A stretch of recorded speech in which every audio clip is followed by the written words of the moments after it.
जी को और जितेंद्र सिंह को, रंधावा को, सारे के सारे लोगों को एक मंच पर लाके खड़ा कर दिया। मैंने मेरे 20-25 साल के राजनीतिक जीवन में कभी किसी प्रभारी मंत्री को गांव-गांव में धूल फेंकते हुए मैंने नहीं देखा। रंधावा गांव-गांव में धूल फेंक रहा है। राजस्थान का प्रभारी रंधावा गांव-गांव में खाद छान रहा है, मैंने कभी नहीं देखा। कांग्रेस के सारे नेता एक मंच पर भाई नरेश को मारने के लिए आ गए। और दूसरा, भजनलाल जी और वसुंधरा जी एक रथ के ऊपर एक, पहली बार क्या कमाल कर दिया भाई नरेश भाई आपने। और आपने मुझे और हनुमान जी को पहली बार एक मंच पे बैठाने का ये कमाल भी आपने कर दिया।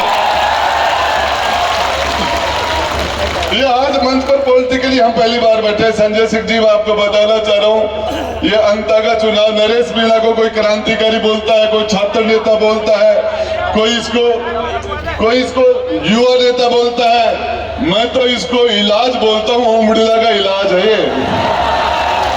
ये परमोहन जैन भाया, शांति धारीवाल, इन्होंने चप्पल निकाल रखी है। संजय सिंह जी, ये कह रहा जूते तो पहनूंगा पाँव में जब ओम बिड़ला का इलाज कर दूंगा। तो ये अपने आप में बहुत बड़ी बात है। मैं आप सब लोगों को बता दूं, 2028 का जो चुनाव, मैंने एक बार टोंक में जेल में मिलने के लिए गया था मैं भाई नरेश से, और मैंने वहां जब पुलिस वाले मुझे मिलने नहीं दे रहे थे तो मैंने कहा था, अरे पुलिस वालों, ये नरेश एक दिन टिकट बांटेगा एमएलए का, एमपी का टिकट बांटेगा, मैंने कहा था। मैं आज फिर कह रहा हूं, मुझे हंसी आ रही थी, नरेश भाई कांग्रेस से टिकट मांग रहे थे। अरे तुम देने वाले बढ़ोगे टिकट, ये टिकट देती है, ये जनता बैठी है, जनार्दन बैठी है।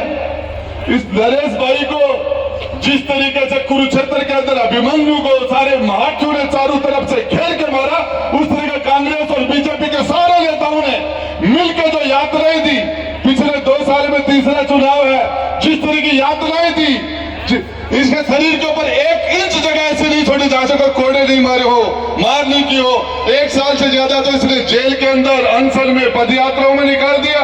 इस परिवार के लोगों के लिए, साथियों को हाथ तोड़ दिए, पांव तोड़ दिए। ये उड़ियारा से चुनाव जीत गया था, जीता हुआ चुनाव हराया था।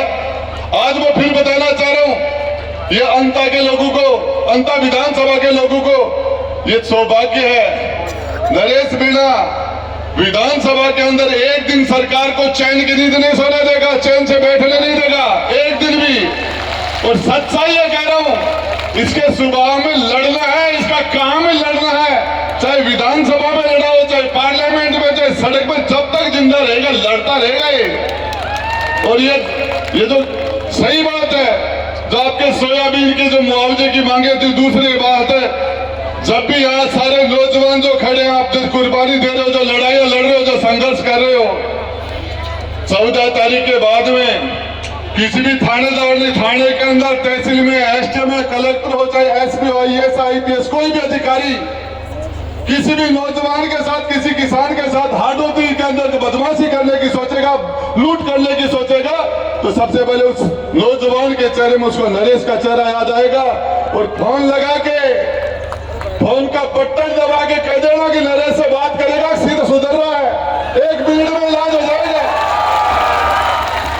14 तारीख के बाद में आपके मोबाइल के एक बटन के अंदर करंट निकलेगा, उस करंट से आपके सामने खड़ा हुआ कलेक्टर पटवारी बन जाएगा, आपके सामने खड़ा हुआ एसपी सिपाही बन जाएगा, डॉक्टर मरीज का ठीक तरीके से इलाज करेगा, तहसीलदार रिश्वत नहीं लेगा, एसडीएम सुधर जाएंगे। और एक बात बता देता हूं, थप्पड़ एक ही नहीं और लगेंगे, बता रहा हूं, खुद के लगेंगे, लेकिन एसडीएम के लगे नहीं लगेंगे, बड़े वालों के लगेंगे। जो भी जनता के साथ अन्याय करेगा, अत्याचार करेगा, उसका इलाज पूरी ताकत से कर दिया जाएगा। जनता मन बना चुकी है।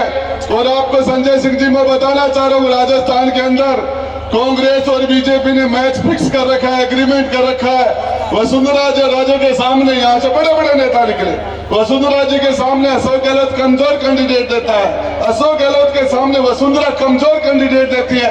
इनका मैच फिक्स है और इसका इलाज कर दो। इन नेताओं को जाना है मैं आपको 2-3 नारे लगाऊंगा,